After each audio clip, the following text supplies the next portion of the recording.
Olá, querido, que a graça e a paz do Senhor esteja com você e com a sua família. Espero que você esteja bem para mais um dia de estudos e vamos dar sequência ao nosso estudo. Então, nós estamos estudando o livro Um Guia para Viver Bem, um livro adquirido na Editora Cristã Evangélica, uma editora de confiança, de qualidade, que tem cedido material para nós já há muitos anos. E se você quiser conhecer um pouco mais da editora, tem muito material interessante, material por faixa etária, por estudo, para estudos bíblicos, muitas bíblias. Então, se você quiser, entra lá para você conhecer o material. E vamos ao nosso estudo dessa semana, que é o estudo de número 5, e o tema é preguiça, prejuízo para a vida cristã. O texto base está em Provérbios capítulo 6, do versículo 6 a 11, e diz assim: Preguiçoso, aprenda uma lição com as formigas. Elas não têm líder, nem chefe, nem governador, mas guardam comida no verão, preparando-se para o inverno. Preguiçoso, até quando você vai ficar deitado? Quando vai se levantar? Então o preguiçoso diz: Eu vou dormir somente um pouquinho, vou cruzar os meus braços e descansar mais um pouco. Mas enquanto ele dorme, a pobreza o atacará como um ladrão armado. Bom, mais uma vez, o autor de Provérbios, ele vem sendo muito claro nas suas orientações e até nos exemplos que ele nos dá. De acordo com o dicionário, preguiça é aversão ao trabalho, negligência, indolência, moleza. O que leva uma pessoa a ter aversão pelo trabalho? Às vezes um trabalho que é o seu ganha-pão, que é o seu sustento, e a pessoa não tem disposição alguma, né? Tem essa aversão pelo que precisa ser feito. O que será que leva uma pessoa a ter esse tipo de atitude em relação ao seu trabalho? Quando nós olhamos para a história bíblica, tanto no Novo quanto no Antigo Testamento, nós vemos que Deus nunca chamou alguém que estava à toa, sem fazer nada, um desocupado, para fazer parte dos seus planos. E isso vem de encontro, às vezes, com uma ideia que nós temos de achar que quando nós não tivermos nada para fazer, nós vamos servir a Deus, né?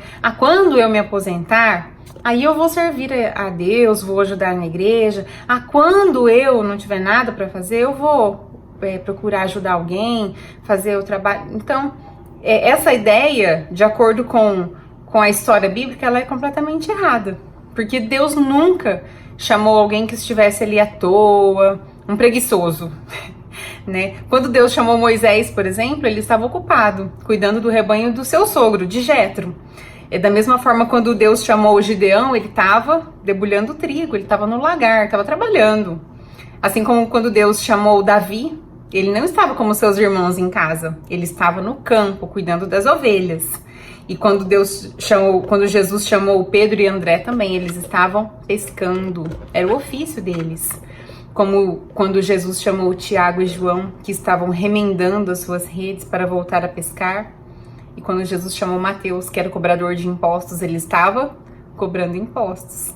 Então e dentre tantos outros exemplos que nós podemos citar, nenhuma pessoa chamada por Deus ou por Jesus no Novo Testamento estavam à toa, sem fazer nada, né?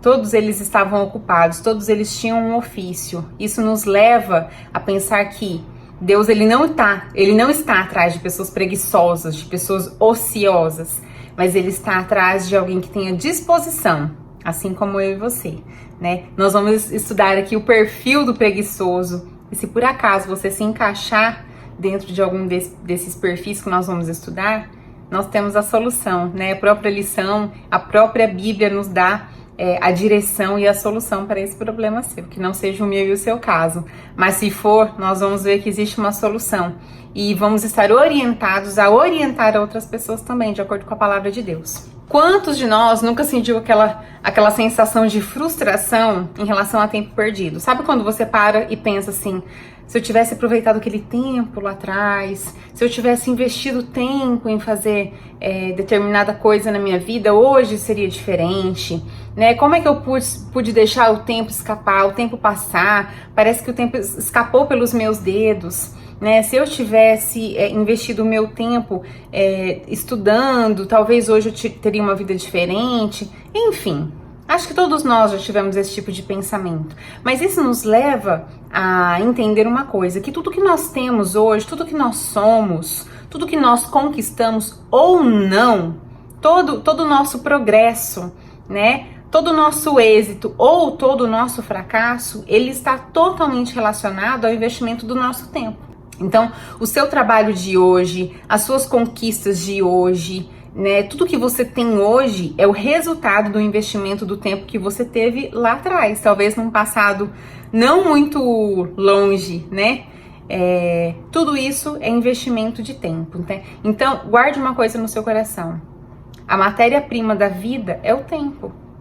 Tudo na nossa vida gira em torno do tempo. E aí cabe a nós decidir a qualidade do tempo que nós vamos ter, que nós vamos investir na nossa vida. Bom, o personagem principal da nossa lição hoje gira em torno do preguiçoso, daquele que dorme enquanto o tempo passa, daquele que não tá muito preocupado, né? Ele tá ali, eu vou descansar mais um pouquinho, ou talvez assim, depois eu faço, depois eu resolvo. Então é sobre isso que nós vamos falar hoje, né? E vamos, em primeiro lugar, desmascarar o preguiçoso. Nós vamos ver as características de um preguiçoso de acordo com o texto que nós lemos, né? Bom, primeira coisa, o preguiçoso tem falta de iniciativa, né? Ele nunca começa nada. Ele prossegue sempre deixando para depois. Se tem algo a ser feito, depois eu faço. Não, amanhã eu vou, semana que vem eu faço, mês que vem, e aí ele vai.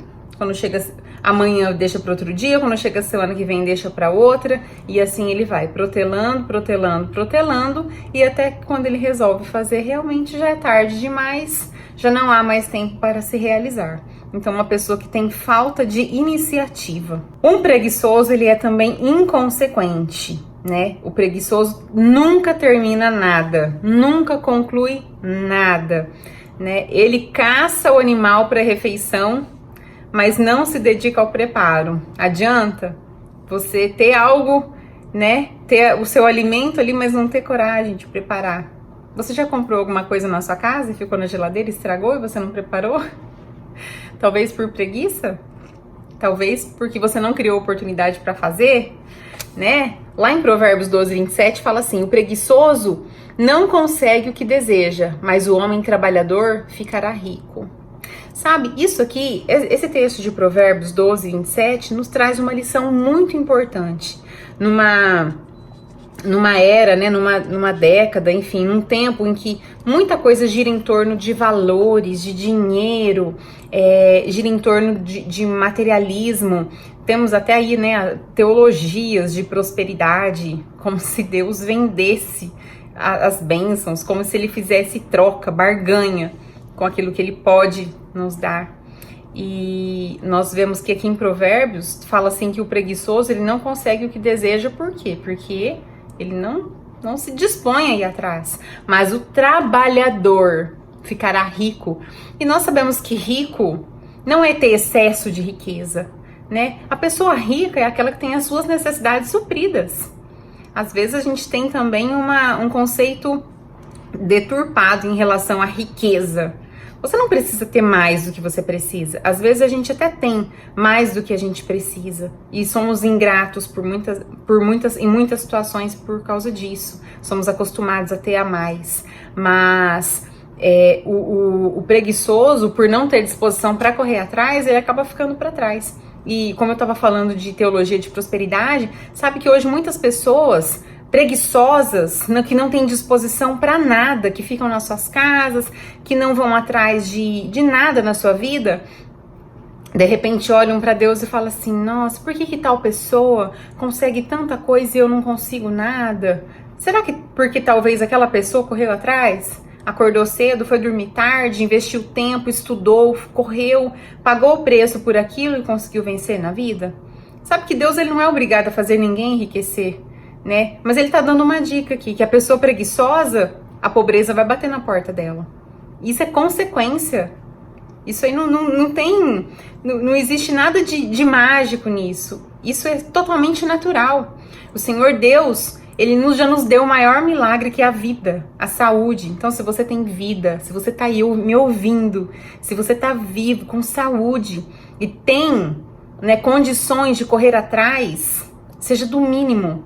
Você, com certeza, você tem todas as oportunidades da sua vida de vencer e de conseguir aquilo que você deseja. Sabe, às vezes você não consegue fazer uma faculdade hoje, você não tem condições, mas você pode, com certeza, estudar e conseguir fazer um curso técnico. E aí você pode trabalhar e conseguir fazer uma faculdade, e aí uma coisa vai puxando a outra, você vai melhorar o seu emprego, vai melhorar a sua condição de vida. Isso aí são dicas que a Bíblia nos dá. Então, não podemos deixar de ter iniciativa, não podemos deixar de concluir aquilo que nós já começamos e não temos que parar de dar desculpas esfarrapadas. Lá em Provérbios 26:16 diz assim, que o preguiçoso acha que ele sozinho sabe mais do que 7 homens capazes de dar respostas certas. Ele acha que ele tem resposta para tudo. Por que você não realizou determinada coisa na sua vida? E aí ele sempre tem uma resposta do porquê ele adiou, do porquê ele não fez. E isso não são 1, 2 vezes, isso diz respeito a uma vida toda, né?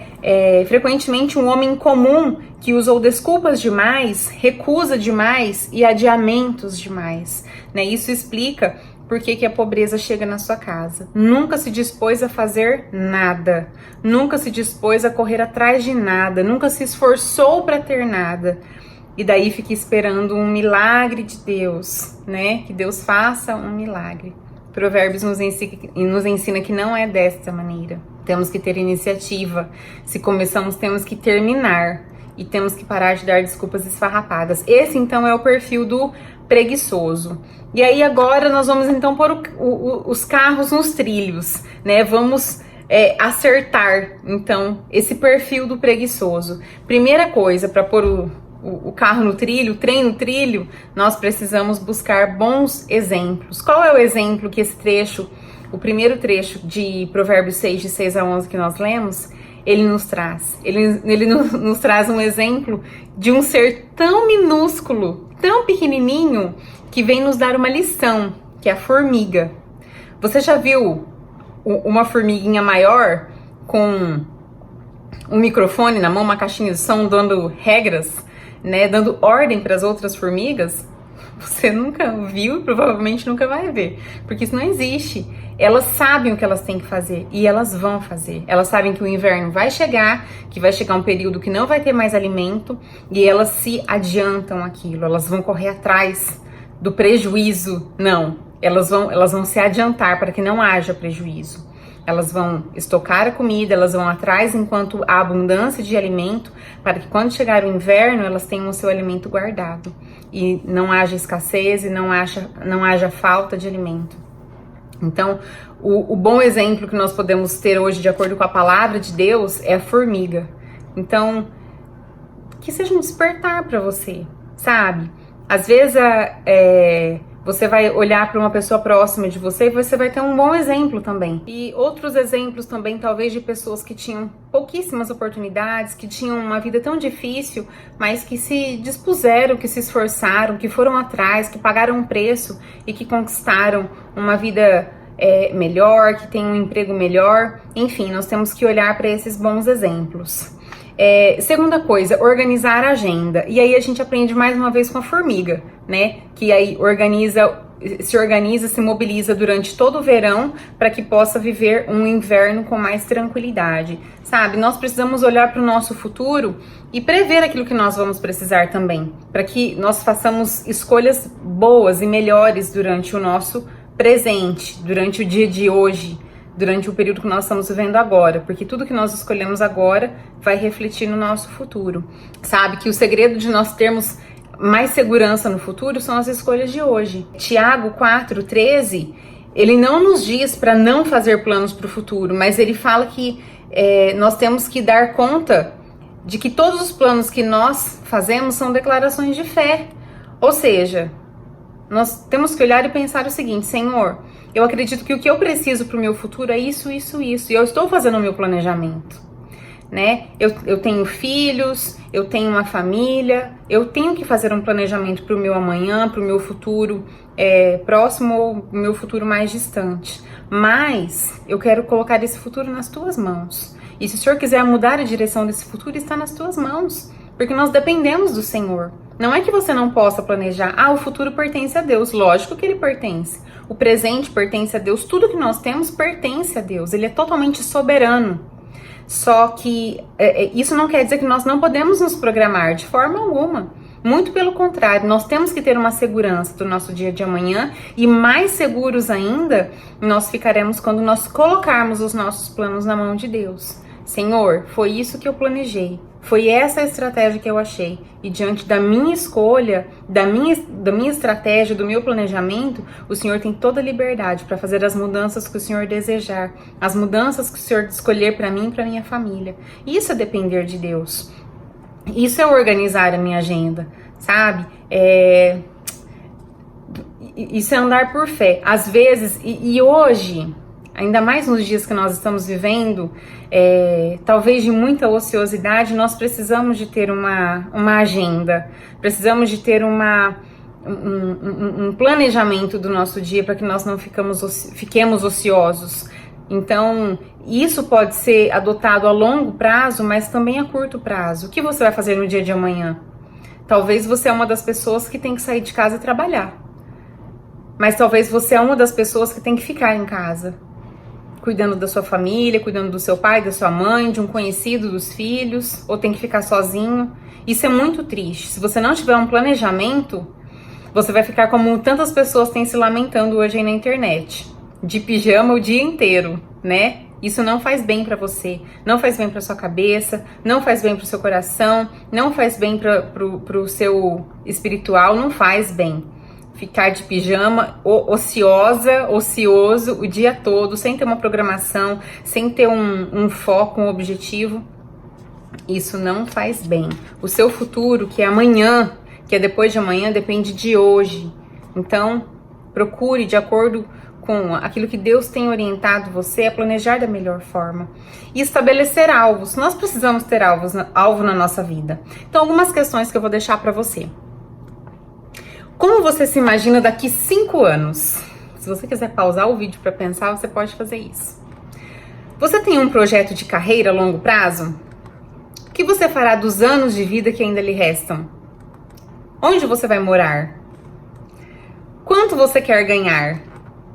Que estilo de vida você gostaria de ter? Então, respondendo essas questões, talvez são questões que você nunca parou para responder, mas são questões essenciais, sabe? Talvez você ainda é muito jovem, você está em uma época de decisão, escolhendo o que você vai fazer da sua vida, qual a carreira que você vai seguir, que faculdade você vai fazer.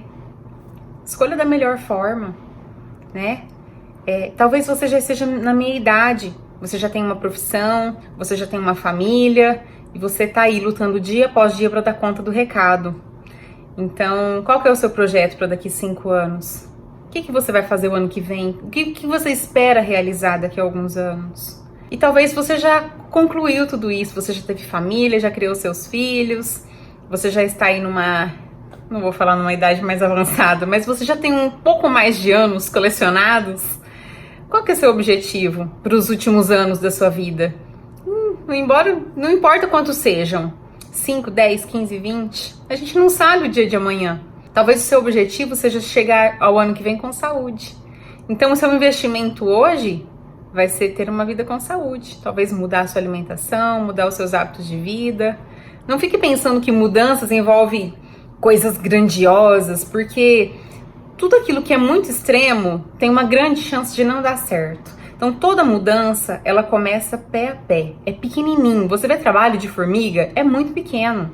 Mas um dia após o outro, uma migalha após migalha, uma mudança pequena após outra mudança. E isso vai crescendo, crescendo, crescendo e se tornando uma grande mudança na sua vida.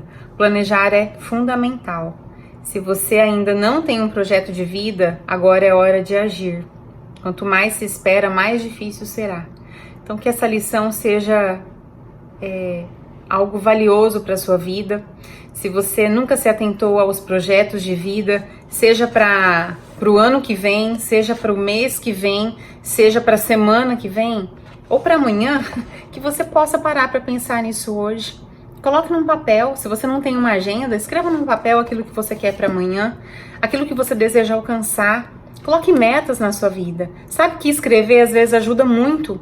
E pode ser uma estratégia para você consertar a sua vida. Escreva aquilo que você tem que cumprir. O que você quer para esse novo mês? Hoje é dia Eu estou gravando esse vídeo hoje, dia 1º de abril. Eu não sei que dia você está assistindo esse vídeo, mas nós temos aí um mês todo pela frente. Nós estamos vivendo um tempo muito difícil, nós não sabemos o que nos espera no dia de amanhã, na semana que vem, mas com certeza você pode ter algumas atitudes que podem mudar a sua vida durante esse período agora.